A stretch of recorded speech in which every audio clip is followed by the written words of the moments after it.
You wanted the picks? You got the picks. The hottest picks in the world. Welcome back, everyone. 138 MMA here to break down yet another Bellator versus RIZIN matchup. In this one here, we have Juan Archuleta in the bantamweight division taking on Soo Chul Kim. In this one here, I really like this matchup. I do think this is going to be the fight of the night. Most competitive, most back and forth fight on the card. I think both these guys match up really well. Both guys with a high pace, high cardio style, good footwork, good striking. I really enjoy this one. So I'm going to break down the nuts and bolts for you, and you guys can decide if you think this is the fight of the night on this card. I think so, but you guys can let me know what you guys think in the comments, and also let me know who you got in this fight in the comments below. But for this matchup here, for Kim, 18-6-1 on the career, 4-1 in his last 5. For Juan Archuleta, 26-4, 3-2 in the last 5. You look at that, it doesn't look as good, the 3-2. Those two losses, one to Sergio Pettis, one to Raufeon Stots. They're two champions. Basically, Sergio Pettis was the champion, got hurt. Raufeon Stots is now the champion. He's lost to both of them, so he's just right there. He's right there near the top. So, for Juan Archuleta here, those two losses, not so bad. I don't think Kim is fighting guys the level of Raufeon Stots, Sergio Pettis, over in RIZIN or in Road FC where he was before that. But I do think Kim has a very promising career ahead of him. So, for Kim here, he is the younger fighter, 31 as opposed to the 35 on the Archuleta side. I put that as a negative. I don't really think Archuleta's slowing down. He clearly still has a gas tank. He still can go. In fact, we saw that in the Patchy Mix fight. Went 5 rounds and he won. He started picking it up at the end of the fight. In the first couple of rounds, he was getting whooped by Patchy Mix, being taken down, rinse and repeat, held down, beat on. Then the dude comes back. And that wasn't that long ago. So for a guy 35 years old, dude still has it. It's not like he's fading. I just put it as a negative because youth is on the side of Kim. So, and at bantamweight, usually 35 is starting to get up there. So that was why I noted that. Let's start with the Kim side here, though. Kim, very high-paced, aggressive striking style, and I really like that out of him. He'll come forward to just throw shots, and he seamlessly transitions between his striking and his tie clinch. It's really impressive to see the way that he can go from striking range to tie clinch range so quickly, so seamlessly, and then right back out into striking range and going back to throwing his punches and kicks. He's also, his volume doesn't slow down at all throughout the whole fight. 3 rounds, 5 rounds, doesn't matter. And that head kick that he's got, it comes out of nowhere. So he's got that sneaky head kick. He does have a win recently over a guy who had beat him in the original matchup, choked him out, got him, I believe it was a guillotine. Then he comes back in the rematch, knocks the guy out with a head kick. So for Kim, he's definitely more of a striker. He can grapple, don't get me wrong, but he's more of a striker. And with that striking, that head kick is money, but also tie clinch.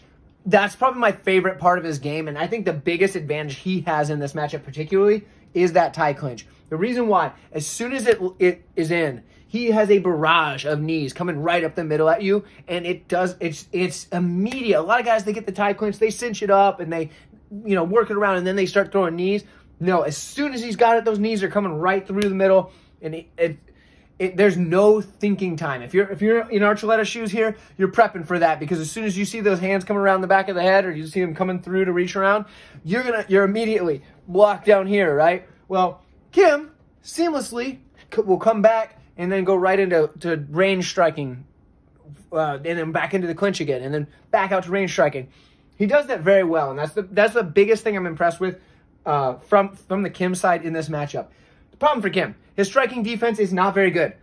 He will, when he starts getting to throw in punches, sometimes his hands will come down a little lower, and he'll be throwing from here and trying to walk his opponent down, and yeah, it might be working, and then he'll eat a few on the chin as he's going through. And that's okay for him so far, because he does have a really solid chin, never been knocked out, walks through some shots, but you don't want to be eating shots by Juan Archuleta. The guy has so much volume. He's a heck of a counter striker as well.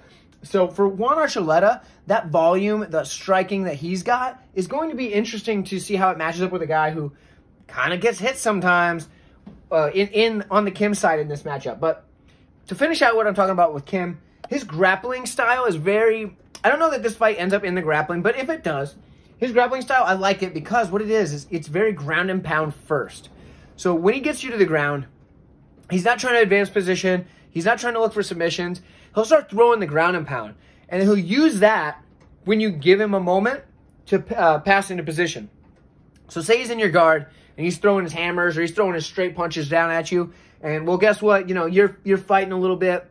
Then you start trying to block these shots. And as you do that, your guard kind of opens up because you're trying to maybe create some space and kick him off. That's when he slips through and gets into like half guard or side control.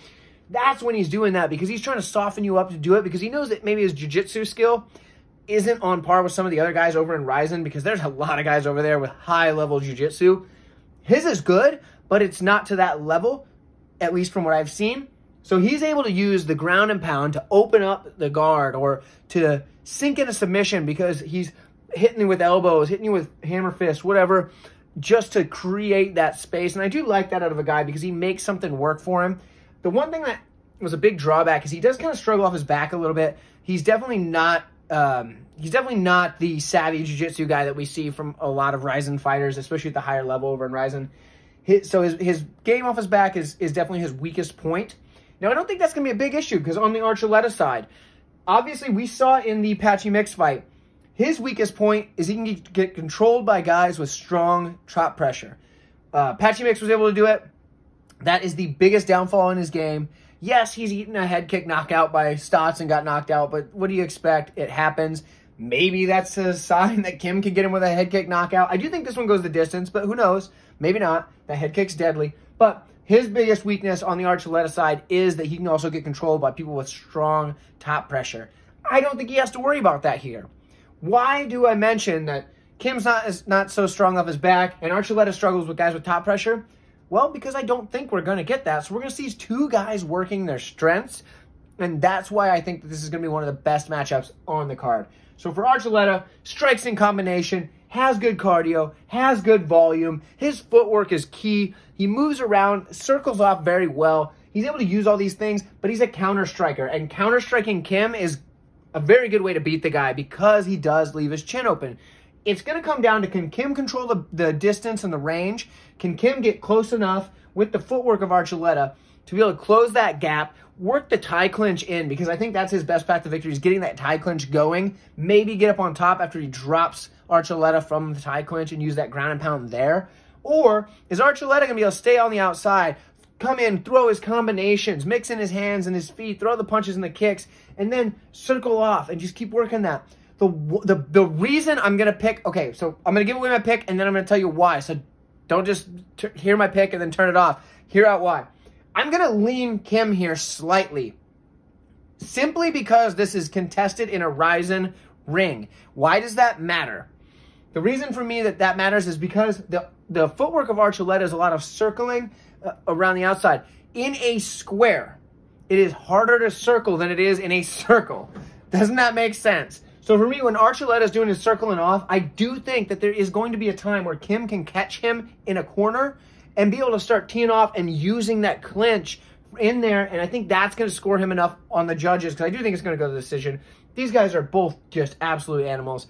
I do think Kim's going to get this one done, but ever so slightly. Probably my least confident pick on the card because this is going to be a good matchup. But let me know what you guys think in the comments below. Like this video if you haven't done so already. And if you enjoy this sort of content, please give me a subscription here. I would love to see you around more often. This is going to be for you more than it is for me because then you're going to be able to find my channel when you're thinking like, gosh, who's that guy that covers the Bellator stuff? Because not very many people do that. Yeah, 138 MMA, that's the guy. So subscribe to the channel, hit like on the video, tell your friends about it, and I'll see you in the next one. We got a couple more fights to break down on this card.